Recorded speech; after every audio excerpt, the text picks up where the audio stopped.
예, 귀한 찬양 감사합니다. 예, 우리 앞뒤 한 번 더 인사하겠습니다. 예수님 이름으로 사랑합니다. 한 번 더 인사하겠습니다. 예수님 이름으로 사랑합니다. 예, 예, 교회는 사랑의 공동체죠. 제가 한국에서 오기 전에 늘 아내를 위해서 이렇게 오랫동안 기도해 주시고 이렇게 섬겨주시는 권사님이 계신데 어떻게 만났어요. 그래서 저를 마치 조카처럼 저도 마치 고모처럼 이렇게 이제 오랫동안 떨어져서 이제 각기 다른 교회를 섬기니까 편하게 그렇게 대하셔서 저도 편하게 이야기를 하는데 제 손을 꼭 잡으면서 목사님 사랑이 최고예요. 그래 말씀을 하시더라고요. 맞아요. 사랑이 최고예요. 결국은 믿음, 소망, 사랑 그 중에 제일은 뭐라고요? 사랑이래요. 사랑.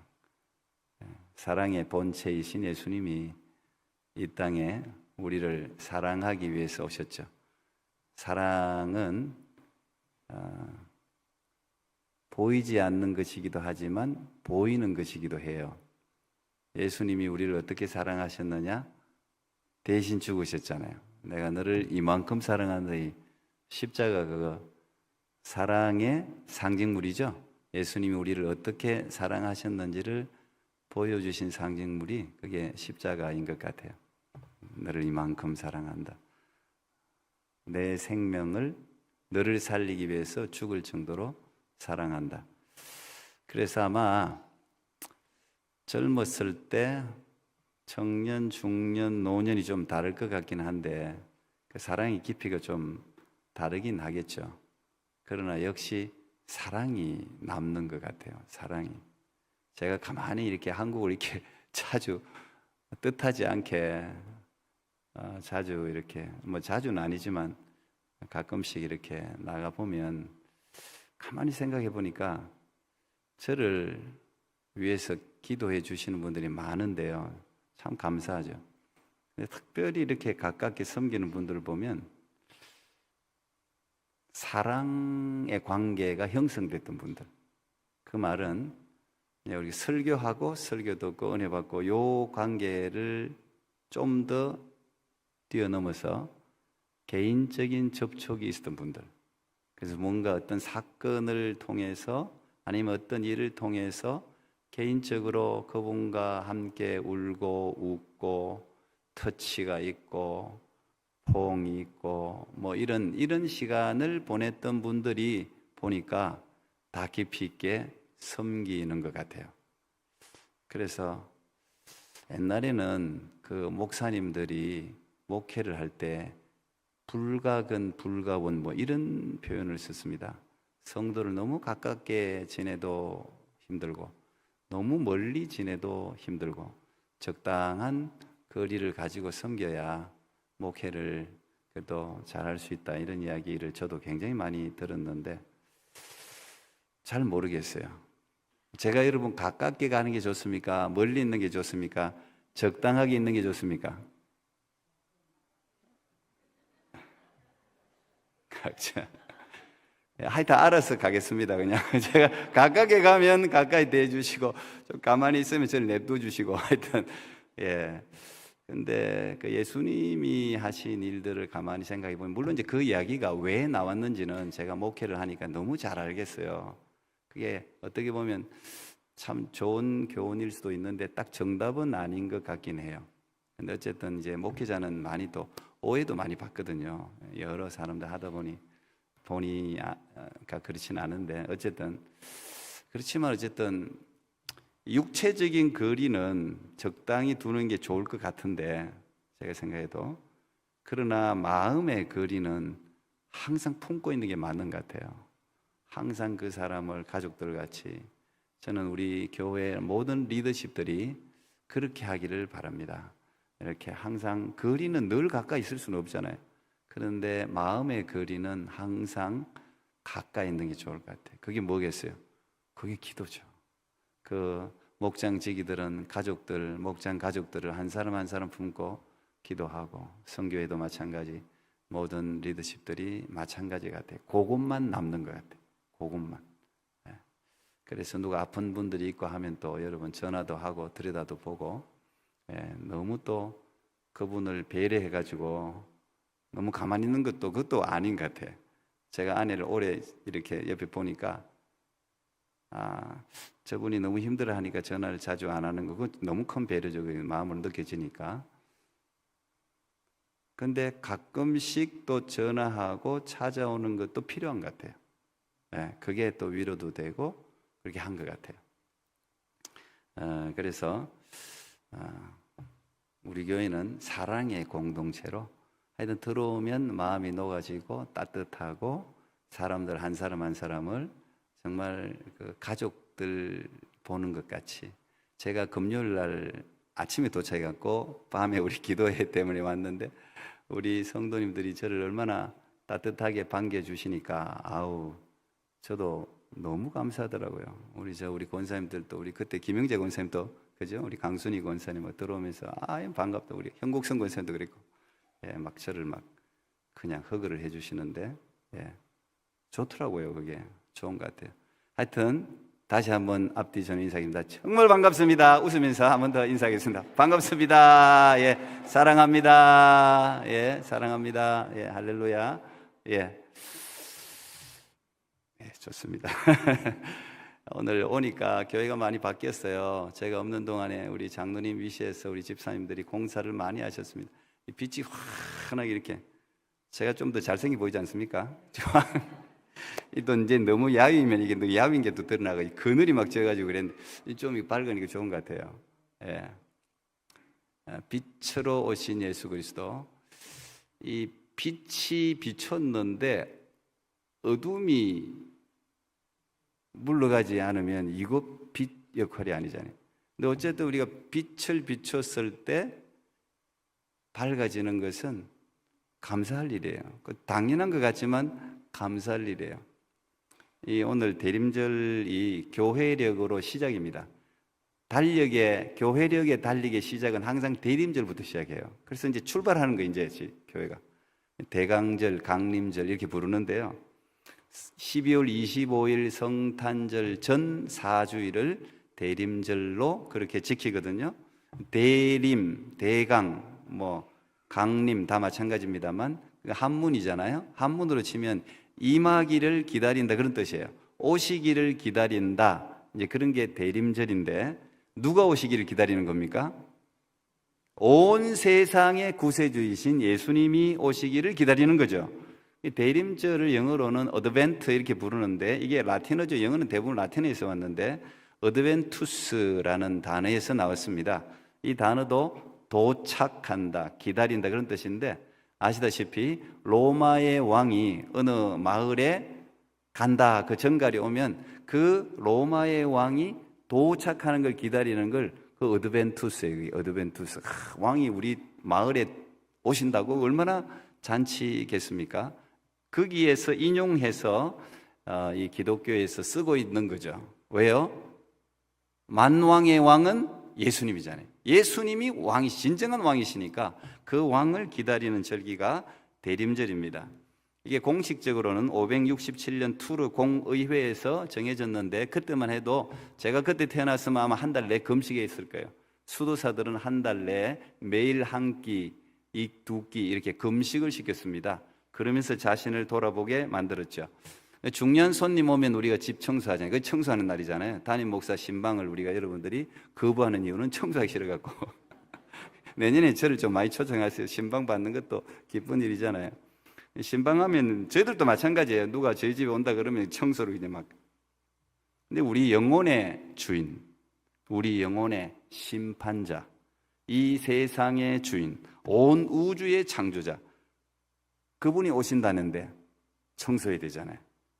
그분을 맞을 준비를 해야 되잖아요. 단장하는 시간이 대림절이에요. 그래서 자기 자신의 몸과 영혼을 성찰하는 시간, 그걸 우리가 대림절이라고 부릅니다. 저는 항상 생각하는데 성탄절과 대림절이 12월에 있어서 너무 감사해요. 세상은 연말이면 항상 결산을 하고 흥청망청 회식이 그렇게 많아요. 아마 여기도 이제 아마 식당마다 이제 회식 다 잡힐 거예요 아마. 뭐 좋은 거죠. 그것도 마지막 모임을 하는 거는. 근데 대부분 세상은 이제 뭐 술 마시고 뭐 어쨌든 놀잖아요. 그런데 기독교인들에게 대림절 시작입니다. 예수님이 오십니다. 자기 자신을 성찰하고 회개하고 깨끗하게 단장하십시오. 이런 절기 대림절을 12월에 콱 박아놨어요. 변하지도 않아요. 그래서 그런 면에서 저는 참 감사하게 생각해요. 연말을 거룩하게 우리 자신을 돌아보면서 보낼 수 있는 절기이기 때문에 그렇습니다. 성탄절이라, 성탄이라는 말은 거룩한 탄생이라는 뜻이잖아요. 하늘나라의 주인이신 예수님이 거룩한 하늘의 보좌를 버리시고 죄악으로 가득한 이 땅에 인간의 몸을 입고 태어난 날, 그게 성탄이에요. 그래서 성탄절을 예수님이 육신을 입고 이 땅에 오셨다는 것을 확인하고 전하는 시간이 성탄절이에요. 우리는 그냥 성탄절이지 이렇게 생각할 수 있는데 굉장히 중요한 날이에요. 요한복음 오늘 읽은 1장 14절에서는 성탄을 이렇게 표현해놨습니다. 말씀이 육신이 되어 우리 가운데 거하심에, 말씀이 하나님이 육신이 되어서 우리 가운데 함께 살았다, 그 말이에요. 초대교회나 지금이나 이단을 구별하는 가장 중요한 기준은 예수님의 성육신을 믿는가 믿지 않는가 이겁니다. 요한복음의 저자 이 요한은 또 요한 1서도 기록했는데 요한 1서 4장 1절부터 3절까지 보니까 사랑하는 자들아 영을 다 믿지 말고 오직 영들이 하나님께 속하였나 분별하라. 많은 거짓 선지자가 세상에 나왔음이라. 이로써 너희가 하나님의 영을 알지니 곧 예수 그리스도께서 육체로 오신 것을 시인하는 영마다 하나님께 속한 것이요 예수를 시인하지 아니하는 영마다 하나님께 속한 것이 아니니 이것이 곧 적 그리스도의 영이니라 그랬습니다. 그리고 보면 이 성탄이 중요하죠. 성탄을 지킨다는 자체가 우리가 정통교단에 속해 있다는 이야기예요. 이 성탄은 예수님이 영으로 잠깐 이 땅에 왔다가 그걸 우리 가현설 부르는 가현설. 예수님 초대교회 당시에 최고 큰 이단이 이 영지주의였습니다. 그노티시즘, 영지주의였어요. 그 영지주의는 육체는 악하고 영혼은 선하다는 거예요. 그러니까 예수님은 절대 육체를 입고 오셨을 리가 없다.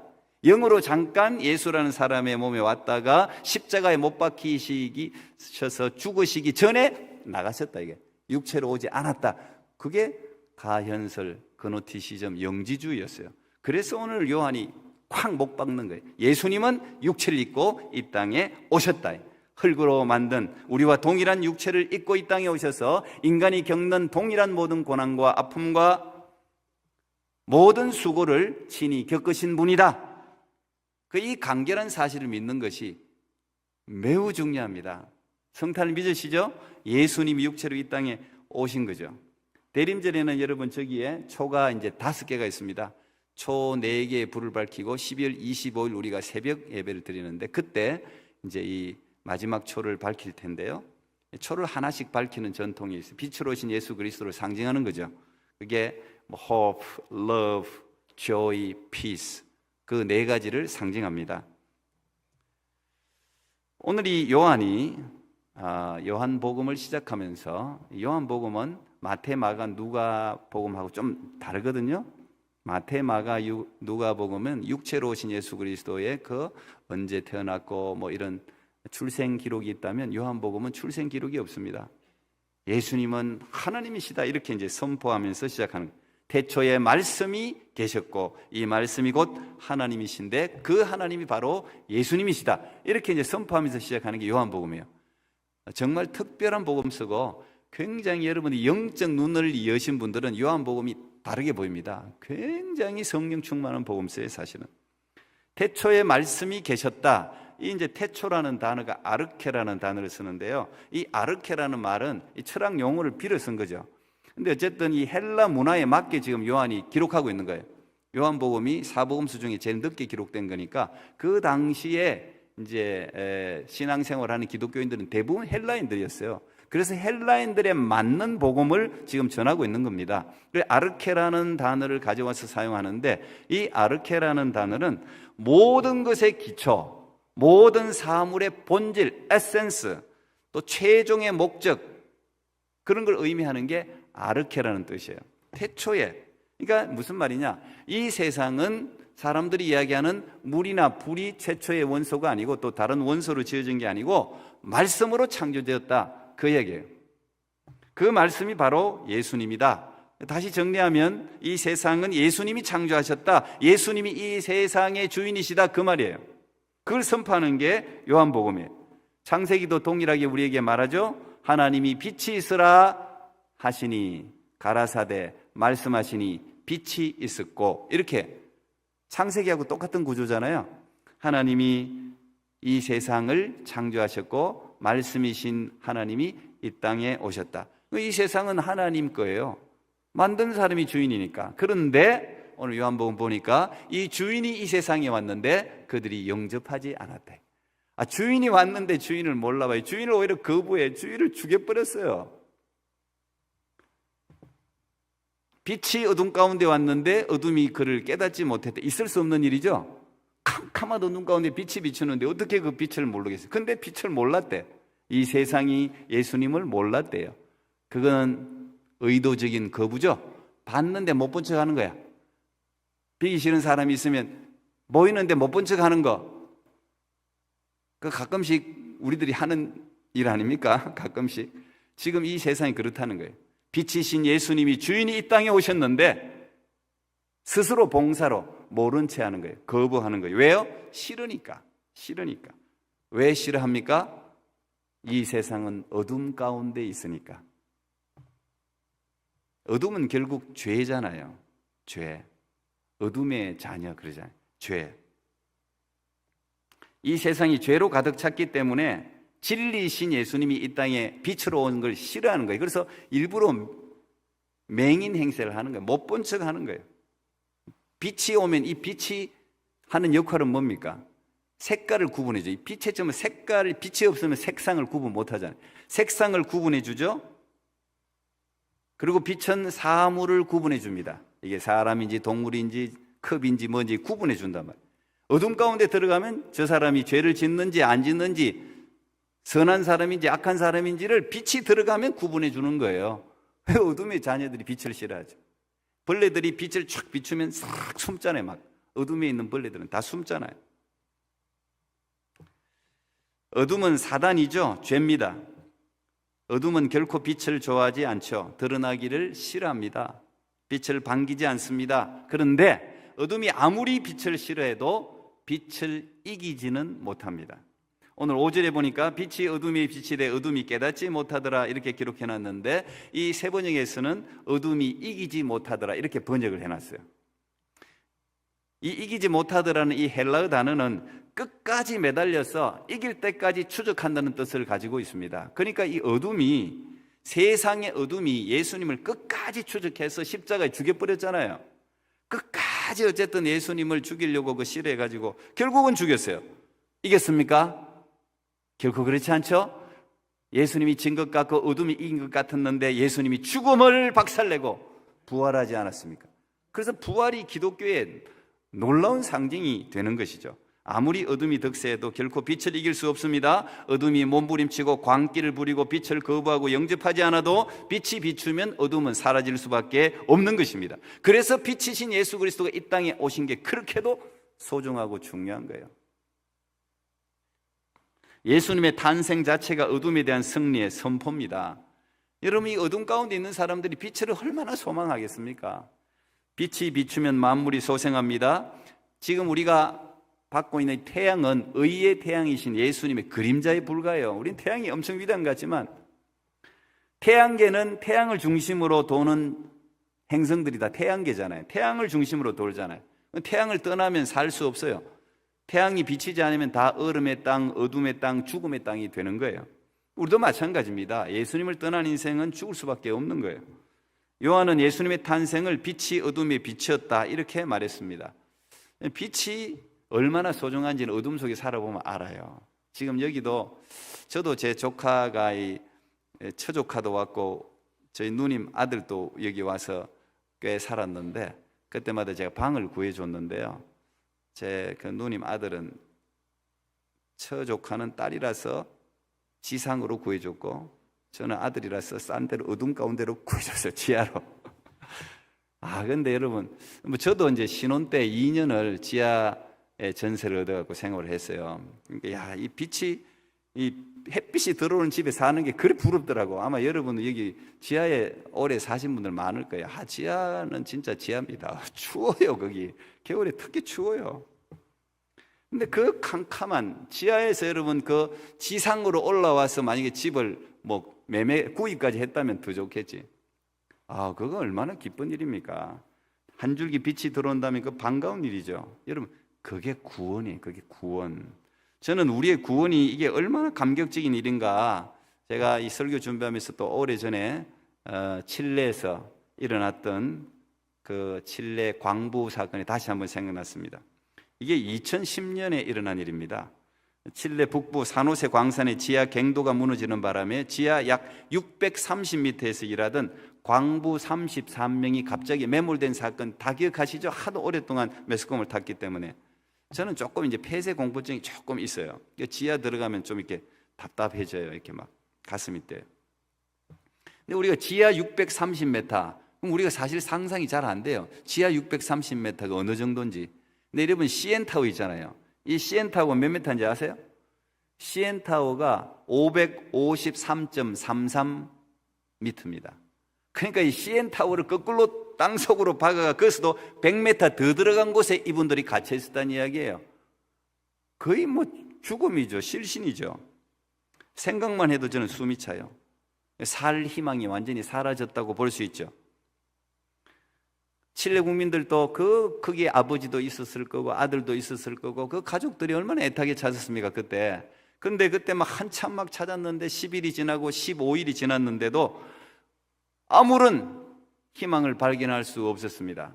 생존을 기대할 수 없었죠. 그런데 기적 같은 일이 일어났죠. 그 사고가 나고 17일 만에 생존을 확인하는 그 탐침봉이라고 밑에 꽂는 게 있어요.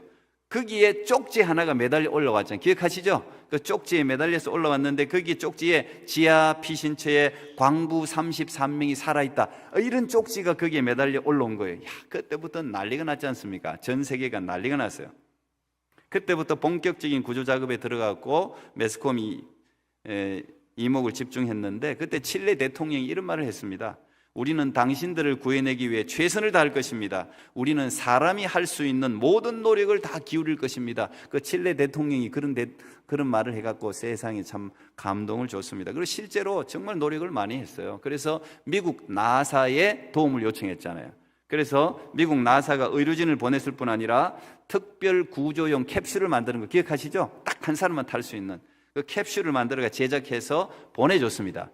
그리고 땅을 뚫어서 거기에 뚫어서 이 캡슐 하나를 내려보내서 한 명 한 명 그 33명이 참 그 기도를 많이 했던 것 같아요. 누가 먼저 탈라 그러지 않겠어요? 그 33명이 한 사람 한 사람 그 진짜 한 명 한 명 그 33명이 전원 구조됐습니다. 69일 만에 33명이 전원 구조됐습니다. 그때 그 630m 지하 깊은 지하에서 이 캡슐을 타고 올라와서 그걸 여는 수 열고 가족들과 얼싸안고 대통령과 얼싸안는 장면 지금도 여러분 기억하죠? 그거 생각하면 지금도 막 감동이 막 다가오는데 이 한 사람이 구원된다는 게 한 생명이 그리 소중하잖아요. 근데 저는 이걸 막 생각하는데 그 지하보다 더 깊은 여러분 하늘나라에서 이 땅은요 저 비교도 안 됩니다. 우리는 하늘 올라갈 수도 없어요. 그런데 이 땅에서 우리 한 사람 한 사람이 저 천국으로 끌어올라가서 그 천국의 문을 열고 우리의 믿음의 선배들, 보고 싶었던 믿음의 가족들과 얼싸안고 예수님과 얼싸안는 그 장면이 막 생각나는 거예요. 그러니까 설교 준비하면서도 제가 마음이 얼마나 감동이 되는지 여러분 한 사람 한 사람이 지금 이 세상의 슬픔과 수고뿐인 이 세상의 모든 삶을 마감하고 이 땅에서 올라갈 때 그 천국 문을 열고 나서는 순간 우리의 사랑하는 보고 싶은 믿음의 가족들이 여러분을 정말 구름대같이 기다리면서 예수님이 가장 먼저 앞장서서 여러분들 얼싸안는 장면 한번 생각해 보세요. 이 생각만 해도 얼마나 감동적이에요. 미국 최고의 과학자들이 모인 나사는 캡슐을 만들어서 그곳에 칠레에 보내줬지만 예수님은 우리를 구하기 위해서 직접 오셨잖아요. 여러분 거기 사람이 직접 내려가서 구하라 그러면 누가 내려가겠어요? 거기 내려가다 잘못되면 죽는 건데. 그런데 예수님은 죽으려고 왔잖아요. 인자에 온 것은 성경을 받으려 함이 아니라 도리어 섬기려 하고 자기 목숨을 많은 사람의 대속물로 주려 함이다. 죽으러 왔잖아요. 죽으러. 자신이 죽어야 우리가 살기 때문에 그 높고 높은 663m가 문제가 아니에요. 비교도 할 수 없는 이 낮고 낮은 이 냄새나는 죄가 가득 차고 어둠이 가득 찬, 자기를 죽이려고 혈기가 가득 차고 광기가 가득 찬 이 세상 사람들이 사는 곳으로 예수님이 직접 인간의 육체를 입고 이 땅에 오시지 않았습니까? 그게 성탄이에요. 그리고 우리 한 사람 한 사람을 품에 안으시고 캡슐에 타고 올라가는 동안 얼마나 두렵겠어요. 근데 예수님이 임마누엘로 우리에게 오셔서 우리를 품에 안으시고 안전하게 우리를 위해서 예배해 놓으신 그 하나님의 나라 거처로 우리를 옮겨 놓는 사건, 이게 여러분 성탄의 사건이에요. 이게 놀라운 우리를 위한 구원의 사건입니다. 그래서 우리가 예수님을 찬양할 수밖에 없는 거예요. 이 사실을 알고 어떻게 우리가 예수님을 찬양하지 않겠습니까? 요한은 성령이 충만해서 예수님이 참 빛이라고 선포합니다. 오늘 9절에 보니까 예수님이 참 빛, 이게 영어로 여러분 아시다시피 true light입니다. true light.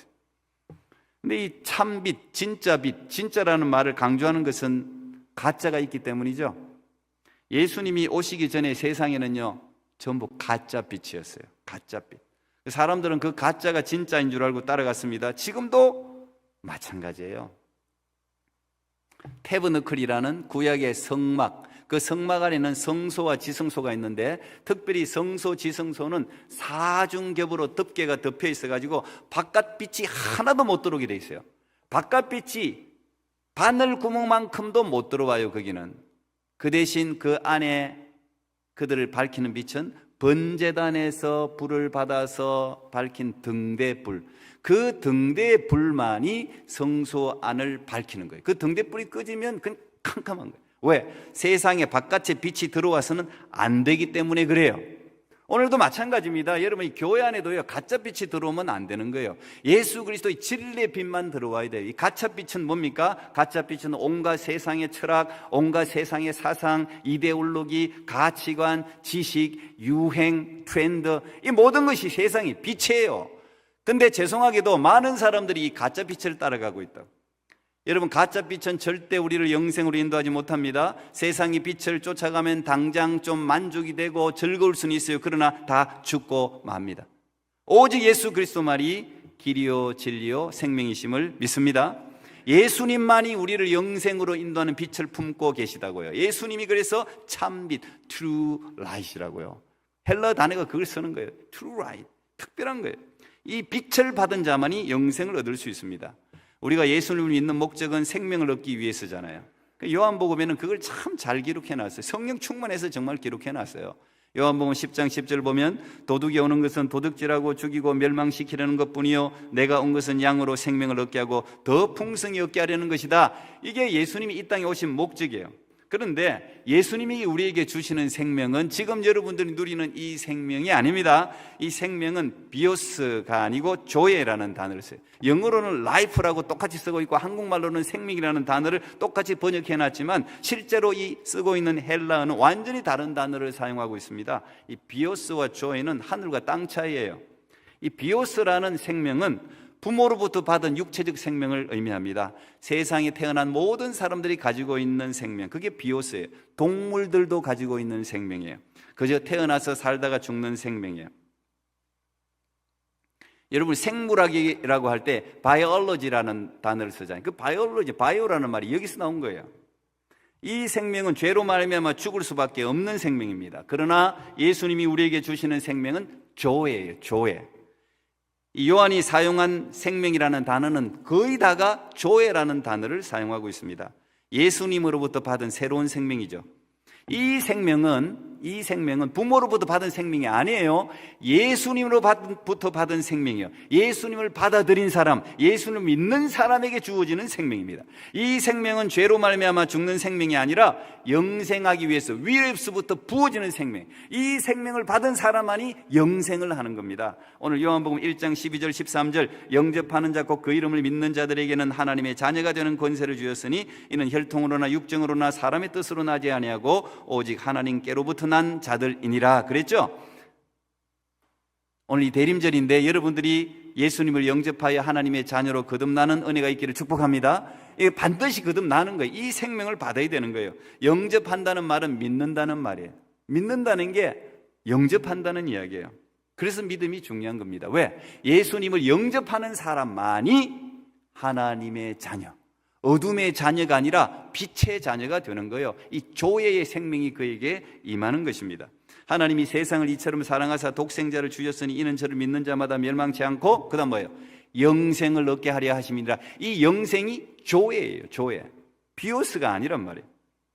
비오스는 결코 완전한 만족을 우리에게 줄 수 없습니다. 이 비오스는 우리 모두에게 있는데 이 비오스는 우리에게 지식의 즐거움 또 육체의 즐거움 이런 걸 줘요.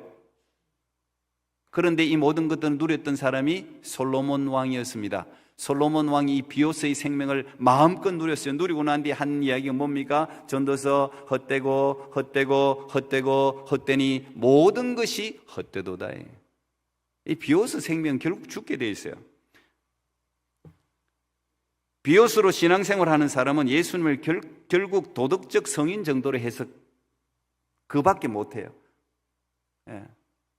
진보적 신앙관을 가지고 있는 이 목사님들 지금 또 비오스를 외치잖아요. 여러분 같은 이 말씀이 다 같은 말씀이 아닙니다, 여러분.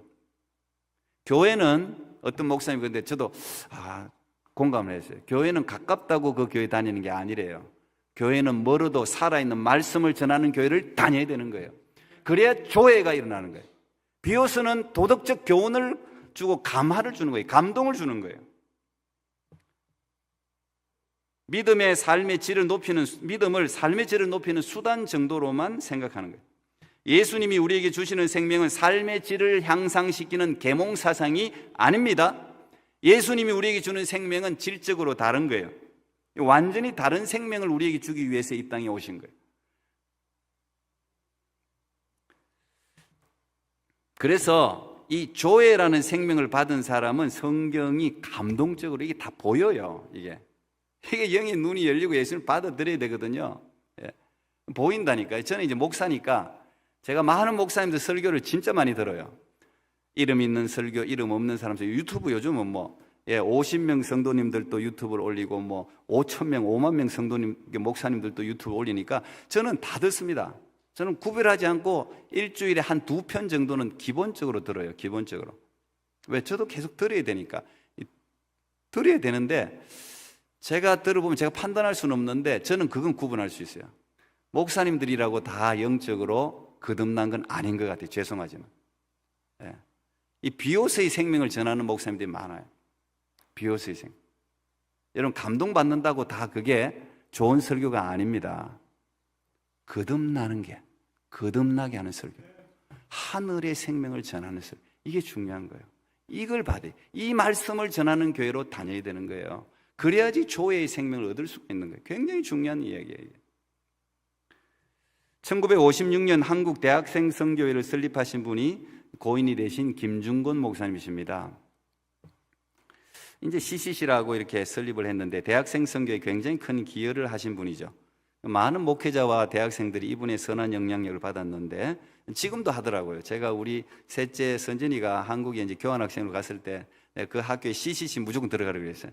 무조건 들어가서 거기서 좀 신앙 생활도 해보고 신앙 교육도 받아보고 믿음의 동력자들도 한번 좀 만나라고 제가 들어가라고 그랬어요. 그래서 들어갔어요. 그래서 거기 있는 동안 아마 제법 다녔어요. 다니고 이 CCC가 전국 수련회를 꼭 하면 대학생 수련회를 합니다. 그러면 수천 명에서 10,000명 이상 이렇게 모여요. 모든 전국의 대학교 CCC 학생들이 쫙 모이죠. 그래서 우리 선진에게 거기서 혹시라도 커플을 한번 만들어 봐라. 믿음의 사람만, 여러분 믿음 있는 곳을 가야 믿음의 사람을 만나지. 그죠? 그런데 보내야 돼. 근데 못 만나고 왔더라고. 만나야 되는데 못 만나. 아니, 믿음의 남자를 만나든지 하나님을 만나든지 둘 중에 하나 만나야죠. 둘 중에 하나는. 근데 자꾸 보내세요. 보내는 게 좋아요. 근데 어쨌든 그때가 몇 년 전이죠. 선진이 갔을 때. 그래도 그때도 한 8천 명 정도 아직까지도 그리 많이 모이더라고요. 그렇게 많이 모여. 근데 이 김중근 목사님이 이걸 시작했는데, 이 CCC 수련회에서 꼭 외치는 구호가 있습니다. 이 김중근 목사님, 우리 교회에서는 제가 몇 번 했는데, 이분이 창안하신 구호예요. 개인과 민족과 세계의 모든 문제에 대한 답은 오직 예수 그리스도밖에 없다. 이제 이게 이분의 신앙이고 신념이에요. 그리고 대학생들이 이 진리를 마음에 꼭 새기기를 바라서 꼭 예수 그리스도를 외치게 만들었습니다. 이 수련의 하이라이트라고 볼 수 있는데, 오늘 제가 이거 하고 마치도록 하겠습니다. 여러분도 한번 믿음으로 따라해 보세요. 이것만, 예수 그리스도만 외쳐도 주의 이름을 부르는 자는 구원을 받는다잖아요. 예수 그리스도만 외쳐도 구원을 받는 거예요. 한번 따라하겠습니다. 예수 그리스도, 예수 그리스도. 자, 이제부터 합니다. 예수 그리스도. 혹시라도 마음에 감동이 있으면 예수 그리스도, 예수 그리스도, 예수 그리스도 이렇게 하십시오. 이거는 뭐 알아서 하세요. 자, 이분이 한 걸 그대로 제가 읽을게요. 제가 지어낸 게 아니고 이분이 늘 하는 거 그대로 하겠습니다. 우리 인생의 주인이 누구입니까? 여러분의 인생 목표는 무엇입니까? 어떻게 하면 죄사함을 받습니까? 영원한 생명을 어떻게 얻을 수 있습니까? 아직 손에 안 올라오시네. 누가 우리를 최후 심판하십니까? 누가 우리를 죽음에서 부활시킵니까? 전 인류에게 전해야 할 복음은 무엇입니까? 행복한 가정이 되는 비결은 어디 있습니까? 누가 우리의 아픔을 아십니까? 누가 우리의 고민을 해결하십니까? 점점 줄어들고 있어요. 이제 2개 남았어요. 2개. 이제 크게 하세요. 알았죠? 부를 때 진짜 하나님의 은혜가 임해요. 예수 그리스도를 믿음으로 선포하는데 하나님의 은혜가 임합니다. 우리를 죽도록 사랑하시는 그분의 이름은 누구입니까? 예수 그리스도. 우리가 죽도록 사랑해야 될 그분은 누구입니까? 예수 그리스도. 온 인류의 소망 예수 그리스도. 기도하겠습니다. 하나님, 귀한 성도님들이 예수, 구원자 예수를 외쳤습니다. 기름 부음 받은 자 그리스도를 외쳤습니다. 우리 인생의 이 세상의 고통 가운데 모든 것을 해결할 수 있는 유일한 답은 예수 그리스도 있음을 믿습니다.